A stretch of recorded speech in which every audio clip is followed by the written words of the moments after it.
Être un manager intégrant, d'une certaine manière, c'est avoir un dress code.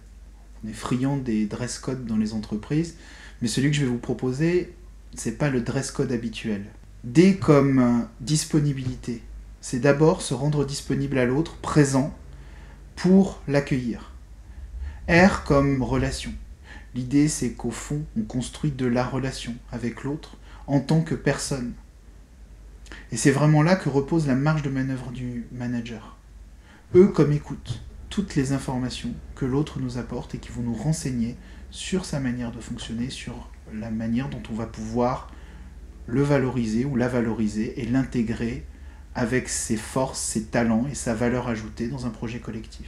S comme sensibilité. C'est développer l'empathie au point que notre sensibilité nous permet vraiment d'accueillir, de capter l'univers de l'autre pour être capable d'agir en lien et en relation avec cet univers. Et puis le dernier S, c'est le service. Et ça, c'est absolument fondamental. Le manager est au service de l'autre, au service de son équipe.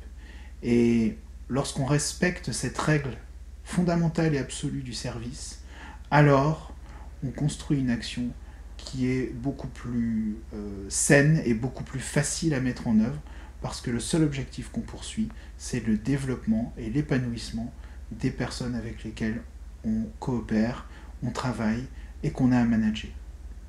Et ce qui est tout à fait magique et surprenant, c'est que quand on respecte ce dress code, en général, on obtient des performances bien au-dessus de ses espérances.